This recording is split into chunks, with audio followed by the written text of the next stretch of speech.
বন্ধুরা, এই মেয়েটি কি এমন গুনাহ করেছিল যার কারণে তার কবরে এমন শাস্তি হচ্ছে? এই মেয়েটির গুনাহ সম্পর্কে যখন গ্রামের মানুষ জানে, তখন কেন বিশ্বাসই করতে পারেনি? কারণ এই মেয়েটি ছিল গ্রামের সবচেয়ে পরহেজগার একটা নারী। এত নেককার হওয়ার পরেও কি এমন গুনাহের কারণে তার এমন পরিণতি হলো, তা জানতে হলে আমাদের এই ভিডিওটি শেষ পর্যন্ত দেখতে হবে। এই ভিডিওটি কেন দেখবেন জানেন? আমার আপনার সবার ঘরেই মা বোন আছে, না জানি এই গুনাহের কারণে তাদেরও এমন পরিণতি হয়। তাই আপনার দায়িত্ব এই ভিডিও দেখে শিক্ষা নিয়ে ঘরের নারীদের সতর্ক করা, যাতে তারা এমন গুনাহে লিপ্ত না হয়।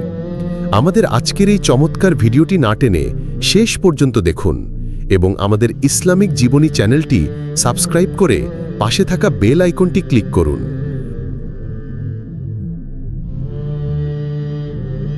পশ্চিমবঙ্গের মুর্শিদাবাদ জেলার এক পুরাতন মুসলিম গ্রাম ইসমাইলপুর। ছোট্ট এই গ্রাম, কিন্তু মানুষের বিশ্বাসে গড়ে ওঠা একটি দিনদার সমাজ। এখানে কেবল ধর্মীয় রীতিনীতি নয়, নৈতিকতা আর ঈমানের শিক্ষা সন্তানদের ছোটবেলা থেকেই দেয়া হয়। এই গ্রামের প্রত্যেকেই জানে সবচেয়ে ধার্মিক ও নম্র স্বভাবের মেয়েটির নাম সালমা খাতুন। সালমা ছিল শুধু একজন পর্দাশীলা নারী নয়, সে ছিল পুরো গ্রামের নারীদের জীবন্ত আদর্শ। 5 ওয়াক্ত নামাজ, কুরআন তেলাওয়াত, মানুষের সঙ্গে সদ্ব্যবহার, গরিবদের সাহায্য, মায়ের প্রতি শ্রদ্ধা, সব মিলিয়ে যেন একজন আদর্শ নারীর প্রতিচ্ছবি। এমনকি গ্রামের ইমাম সাহেব একাধিকবার মিম্বারে দাঁড়িয়ে সালমার উদাহরণ দিয়ে বলেছিলেন, আজকালকার মেয়েরা যদি সালমার মতো হতো তাহলে সমাজ বদলে যেত। সালমা তার চলাফেরায়, এমনকি চোখের ভাষাতেও পর্দার অনুশীলন করত। কারো দিকে সোজা তাকাতো না, পুরুষদের সঙ্গে দরকার ছাড়া কথা বলতো না। তার ব্যক্তিত্ব এতটা সুন্দর ছিল যে তাকে দেখে গ্রামের যুবক যুবতীরাও অনুপ্রাণিত হতো। এই মেয়েটির মৃত্যু যখন ঘটে, তখন গ্রাম যেন স্তব্ধ হয়ে যায়। এক সকালে হঠাৎ করে খবর ছড়িয়ে পড়ে সালমা মারা গেছে।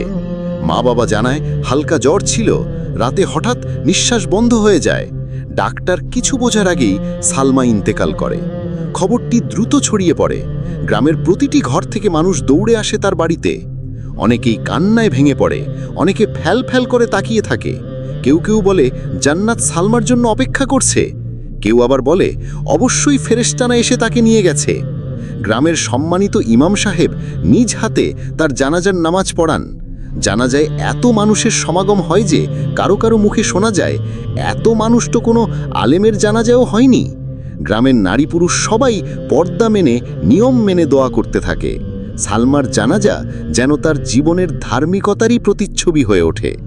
জানাজার পর সালমাকে দাফনের জন্য সবাই রওনা হয় গ্রামের পশ্চিম পাশে অবস্থিত পুরানো কবরস্থানের দিকে। পথটা যেন অনেক দীর্ঘ হয়ে যায়। কান্না, দোয়া আর ফাতেহার ধ্বনি বাতাস ভারী করে তোলে। কবর খোঁড়া হয়, কাফনের কাপড়ে মোড়া সালমার নিথর দেহ গাড়ি থেকে নামিয়ে গ্রামের যুবকেরা কাঁধে তুলে নেয়। তবে এখান থেকেই শুরু হয় এক অলৌকিক ঘটনা, যা পুরো গ্রামের বিশ্বাসকে কাঁপিয়ে দেয়। যখন সালমার লাশ কবরে নামানোর জন্য প্রস্তুত করা হচ্ছে, তখন হঠাৎ দেখা যায় একটি বিষাক্ত সাপ কবরের পাশে এসে ফোনা তুলে দাঁড়ায়। সবাই ভয় পেয়ে যায়, কিন্তু তখনও কেউ ভাবেনি কিছু অস্বাভাবিক ঘটতে যাচ্ছে। কিন্তু এরপর একে একে আরও কয়েকটি সাপ বেরিয়ে আসে। একসময় কবরের চারপাশ ঘিরে দাঁড়ায় 7টি বিষাক্ত সাপ। প্রতিটি যেন পাহারাদারের মতো ফোনা তুলে রাখছে। তাদের চোখে কোনো ভয় নেই, তারা কোনো দিকে নয়, শুধু কবরের দিকে তাকিয়ে থাকে। এই দৃশ্য দেখে গ্রামের মানুষজন আতঙ্কে ছুটোছুটি করতে থাকে। কেউ মোবাইলে ভিডিও করতে চাইলে ইমাম সাহেব চিৎকার করে বলেন, এটা দুনিয়ার খেলা নয়, এটা আল্লাহর পক্ষ থেকে একটা নিদর্শন। লোকজন থেমে যায়, বাতাস থেমে যায়, গাছের পাতাও যেন নড়ে না।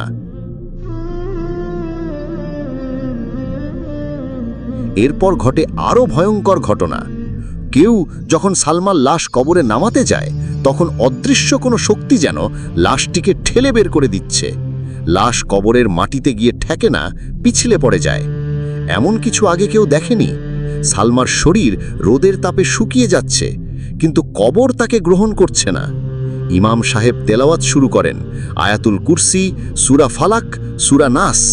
মানুষ কান্নায় ভেঙে পড়ে। কেউ বলে, হে আল্লাহ, এই মেয়েটা তো খুব ভালো ছিল, এমন হচ্ছে কেন? তখনই একটি বিশাল আকৃতির কালো সাপ এসে কবরের পাশে দাঁড়ায়। তার ফোঁস-ফোঁস শব্দে পুরো কবরস্থান কেঁপে ওঠে। এটা কোনো সাধারণ সাপ নয়, যেন কোনো অলৌকিক প্রহরী।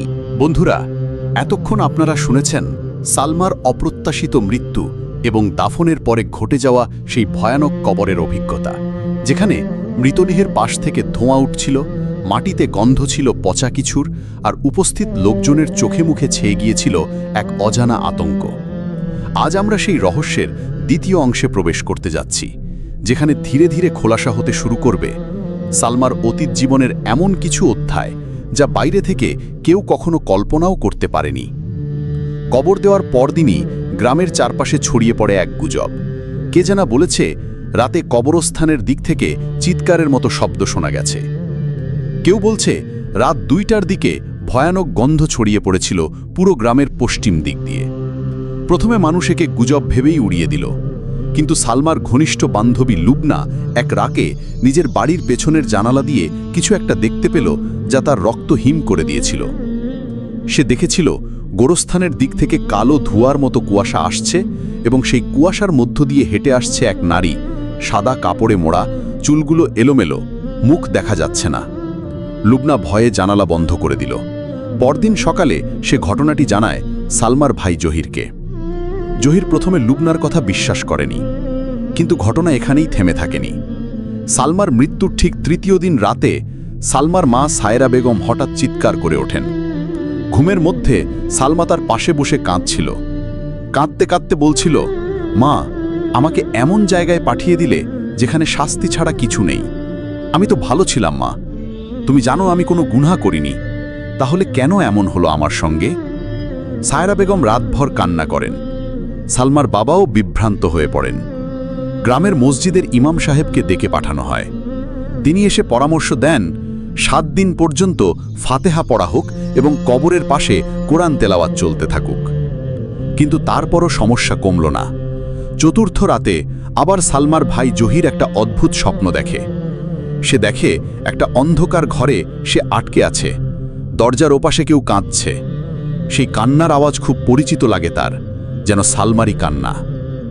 ভাইয়া, আমি জানি না আমি কোথায় আছি, চারদিকে অন্ধকার, কেউ আছে নাকি, আমাকে বাঁচাও।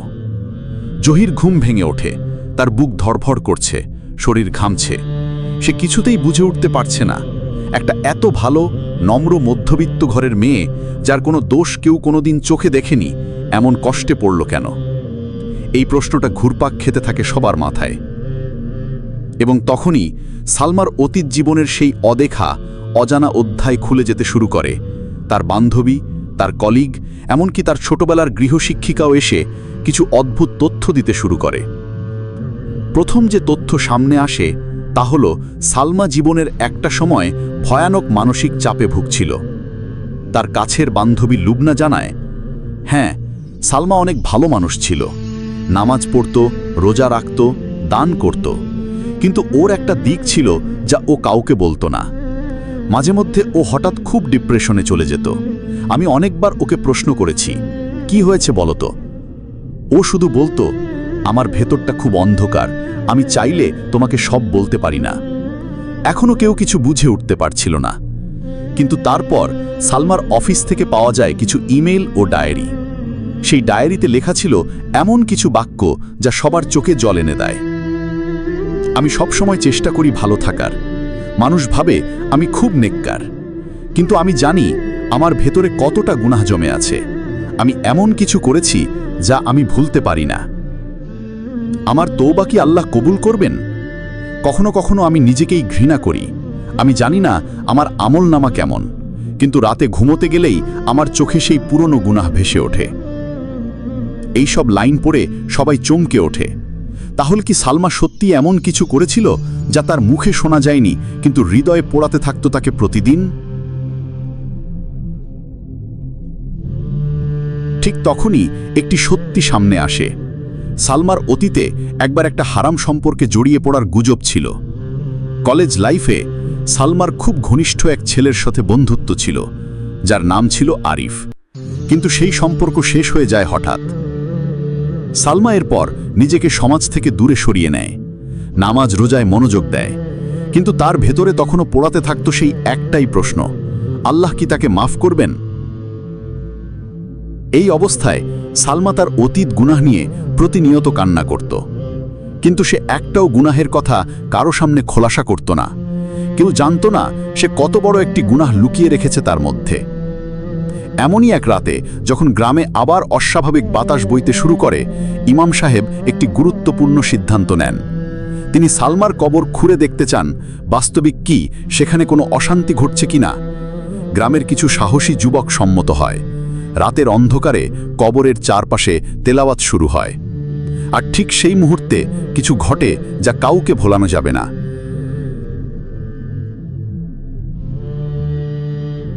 কবর খোঁড়ার কাজ যখন শুরু হয় তখন রাত প্রায় 2টো।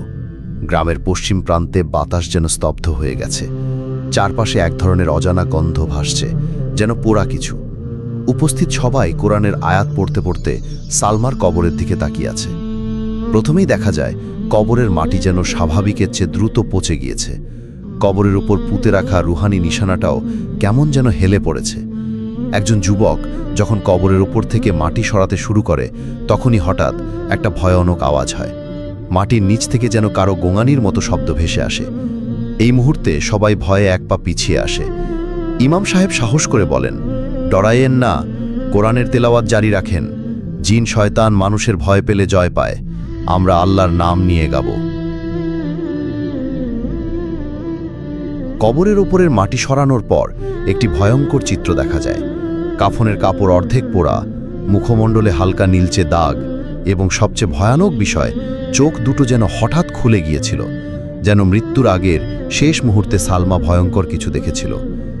এই দৃশ্য সবাইকে বাকরুদ্ধ করে দেয়।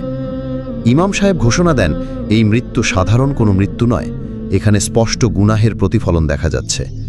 পরদিন সকালে পুরো গ্রামে আলোড়ন পড়ে যায়। সবার মনে প্রশ্ন, তাহলে কি সালমা সত্যিই এমন কোনো গুনাহ করেছিল যার জন্য কবরেও শান্তি পায়নি?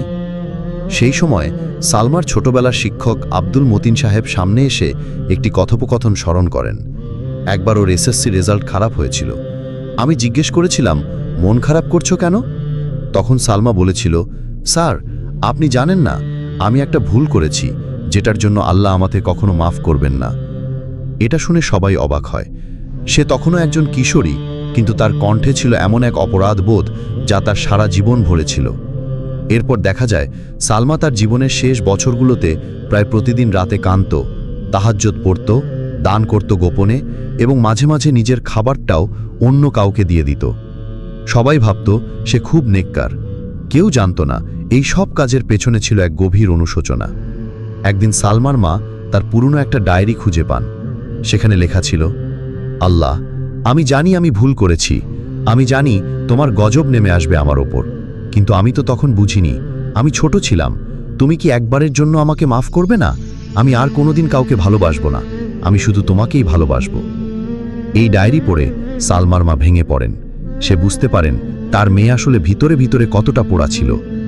তবে প্রশ্ন রয়ে যায়, তওবা করলেও কেন সালমা শান্তি পায়নি?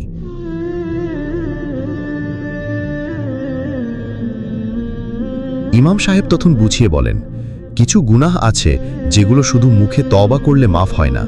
আল্লাহ যখন বলেন, তোমরা প্রকাশ্যে ও গোপনে করা সব গুনাহ পরিহার করো, তখন তার মানে শুধু নিজের জন্য কাদা নয়, বরং গুনাহের উৎস ধ্বংস করা। হতে পারে সালমা তওবা করেছিল, কিন্তু গুনাহের সম্পূর্ণ সংশোধন হয়নি। হয়তো সে অন্য কাউকে সেই গুনাহে ফেলে দিয়ে গিয়েছিল। এই ব্যাখ্যা শুনে সবাই স্তব্ধ হয়ে যায়। শেষ পর্যন্ত গ্রামে এক আলোচনার মাধ্যমে সিদ্ধান্ত নেওয়া হয়, সালমান নামে একটা মাদ্রাসা গড়ে তোলা হবে, যেখানে মেয়েরা ইসলামিক শিক্ষা পাবে আর প্রতিদিন তার নামে সাদাকা জারিয়া করা হবে। সেই মাদ্রাসা এখন সালমা হাফিজিয়া মাদ্রাসা নামে পরিচিত।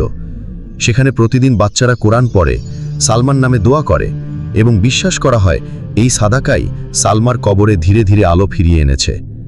কবরস্থানের পাশে এখন আর কোনো অশান্তি নেই, ধোঁয়া নেই, গন্ধ নেই, কেউ আর রাত জেগে ভয় পায় না। বন্ধুরা, এই ঘটনা আমাদের একটি বড় শিক্ষা দেয়।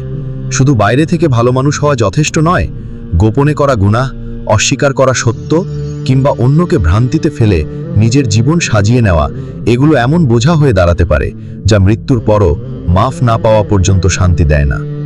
তাই আসুন আমরা সবাই নিজ নিজ গুনাহের জন্য খাঁটি তওবা করি এবং চেষ্টা করি এমন একটি জীবন গড়ে তুলতে যেখানে পরকাল হবে শান্তিময়, কবর হবে জান্নাতের বাগান।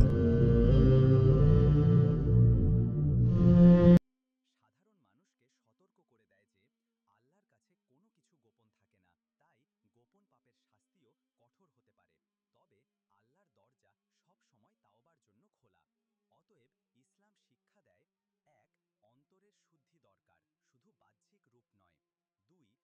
না, আল্লাহ তা জানেন।